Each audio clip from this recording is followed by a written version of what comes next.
Boa tarde, meus irmãos. Boa tarde, gostaria de deixar uma palavra para você nessa tarde. Assista esse vídeo até o fim. Irmãos, nós estamos passando por momentos difíceis, momentos, meu irmão, que nós temos que lutar, buscar em Deus mesmo a salvação. Então, meu irmão, que nós viemos, meu irmão, buscar a Deus de todo o nosso coração, de toda a nossa alegria. E nós, meu irmão, deixa aí, meu irmão, o seu like, minha irmã, inscreva-se no canal, deixe o seu like.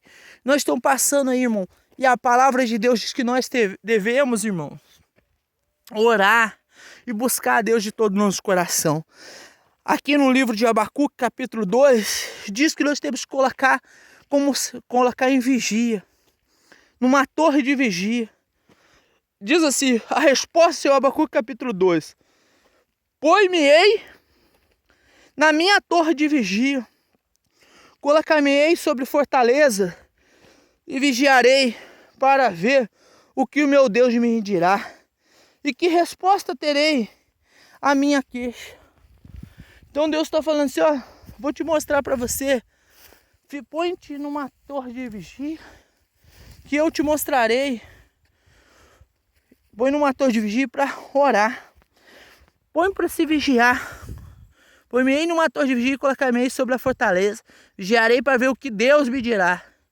Que resposta terei da minha queixa. Então, meu irmão, às vezes a gente temos muitas situações, muitas queixas, muitas coisas para pedir para Deus, irmão. Então, Deus está falando aqui que se coloque numa torre de vigia, num lugar alto, para você orar, para você buscar a Deus. Às vezes, irmão, a torre de vigia, você não pode estar num monte, igual eu estou aqui nesse monte agora.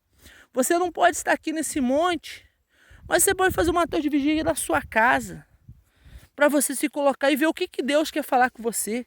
E diante de Deus você vai apresentar, como eu disse, vigiarei para ver o que Deus me dirá e resposta eu terei a minha queixa. Então você vai ver o que Deus quer falar para você e te responder sobre a sua queixa. Qual que é a sua queixa? Qual que é o que você quer que Deus te responda? O que você quer que Deus traga uma resposta? Às vezes você já clamou, já buscou a Deus em muitos lugares e não teve uma resposta. Mas aqui, meu irmão, Deus está falando. Quer dizer, você vai levar suas queixas até Deus. E olha o que ele diz. E o Senhor me respondeu e disse: escreve a visão e grava sobre as tábuas, para que eu possa ler até quem passar correndo. Porque a visão ainda está para cumprir-se no tempo determinado, mas se apressa para o fim e não falharás. Não falharás se tardar, esperai, porque certamente virá e não tardará. Irmãos, aqui ele está dizendo, ó, grava nas taubas, sobre as taubas. Irmão, não vou falar para você pegar uma tauba e escrever sua queixa, não. As taubas é o seu coração, meu irmão. As taubas é o seu coração. As taubas, grava sobre a tauba do seu coração. O que você vai gravar sobre a tauba do seu coração? O que você quer de Deus? Escreve em primeiro lugar. Primeira coisa que eu quero ter de Deus é minha salvação. Você tem que ter no seu coração, em primeiro lugar, sua salvação, irmão. Depois, a sua família. Depois, as outras coisas que vierem, que você precisar. Mas, em primeiro lugar, você vai escrever no seu coração, eu quero ter a minha salvação. Eu quero ter Deus na minha vida em primeiro lugar. Porque a Bíblia diz, as demais coisas serão acrescentadas. Amém? Aí, grava sobre as tábuas para que possa ler. Até quem passa correndo. Quer dizer, Deus vai passar correndo. Até quem passar perto vai ver, vai passar correndo e vai ler. E Deus às vezes está passando com a resposta dele sobre a sua vida e você não tem visto, meu irmão. Às vezes Deus está vendo toda a sua situação, vendo o seu sofrimento e Ele não te responde, meu irmão. Porque você ainda não respondeu, você não gravou no seu coração o que você quer primeiro, que é a sua salvação, que você tem que ter. Às vezes você quer tudo primeiro. Você quer dinheiro, quer vida financeira. Às vezes você quer um casamento abençoado, quer ser próspero. Às vezes você quer ser curado, quer ser liberto. Mas você não tem sua salvação. Que adianta você ser liberto e não ser salvo? Que adianta você ter prosperidade e não ser salvo? Que adianta você ter um casamento abençoado e não for salvo? Não vai adiantar, meu irmão. Então, você tem que ter primeiro no seu coração a salvação, porque para que eu possa ler, até quem passa correndo, porque a visão ainda está para se cumprir, porque a visão ainda está para se cumprir. E para que eu possa ler, até quem passa correndo, porque a visão ainda está para se cumprir, se no tempo determinado. As coisas de Deus têm um tempo determinado, irmão. Você planta hoje, você não vai colher amanhã. O que você plantar hoje, você vai ter um tempo para você colher. Se você plantar hoje, vai ter um tempo determinado, 1 mês, 2 meses, dependendo da fruta, 3 meses para você colher. E continuando.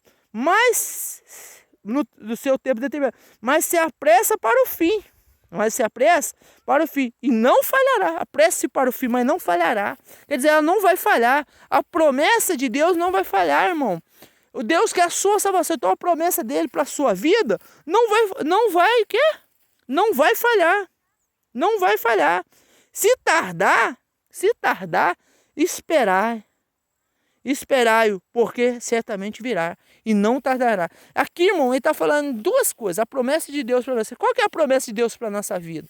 A promessa de Deus na nossa vida, irmão, é que Ele quer salvar a minha alma, quer salvar a minha família, quer salvar a minha casa, quer salvar você. Ele quer que você seja abençoado. Essa é a promessa de Deus. Mas, em primeiro lugar de tudo isso, a promessa de Deus é que Ele vai voltar. O Senhor Deus vai voltar, o Senhor Jesus vai voltar para buscar a igreja dele. Se a promessa, porque essa visão está para cumprir, se no tempo determinado. Então, o tempo determinado, eu não sei o dia que Jesus vai voltar, mas se apressa para o fim. Se apressa para o fim, tá? A gente se apressa para o fim e não falhará. Quer dizer, a volta de Cristo, Cristo vai voltar, não falhará. Se tardar, esperai, porque certamente virá e não tardará. Certamente virá e não tardará. Quer dizer, Jesus Cristo vai vir. Se tardar, esperai-o. Certamente virá, não tardará. Se demorar, espera. Certamente virá, não tardará. Então Jesus está aí às portas, ele vai voltar.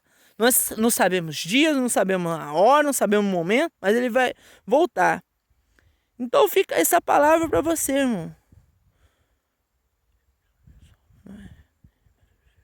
Aí disse, eis que o soberbo, a sua alma não é reta nele, mas o justo viverá pela sua fé. Quer dizer, o soberbo, a sua alma não é reta. A pessoa soberba, ela não acredita em Deus, ela não acredita na promessa de Deus, ela não acredita que Cristo vai voltar, ela não acredita que Deus pode abençoar a vida dela. Ela é soberba. E a sua alma não é reta nele, não é reta que é em Deus, em Jesus. Mas o justo viverá pela fé. Então, meu irmão, você tem que viver pela fé. Você tem que viver pela fé, irmão. Você tem que viver pela fé no Senhor. Porque o Senhor, mas o justo viverá pela sua fé. Você vai viver pela sua fé, não é pela minha fé, não é pela fé do seu pai, da sua mãe, do seu irmão, do pastor, do irmão da igreja. Você vai viver pela sua fé, irmãos. E Deus vai abençoar, vocês têm que viver, mas o meu justo viverá pela sua fé. Lá em Hebreu ele fala mesmo, o meu justo viverá pela sua fé. Então assim fica aí essa palavra, meu irmão. Não desista, irmão. Vive pela fé hoje. Não me preocupe que amanhã, hoje você está comendo, se você está comendo arroz, feijão, filé mignon, está comendo do melhor. Se amanhã você comer do pior, se comer arroz com feijão e angu, agradeça a Deus, que Deus vai te abençoar. Ele vai te abençoar e nunca vai deixar você passar falta de nada. Não se preocupe com o que vai acontecer amanhã. Preocupa com o dia de hoje, que o dia da manhã o Senhor está cuidando. Em nome de Jesus. Deus abençoe você, a sua casa e sua família, em nome de Jesus.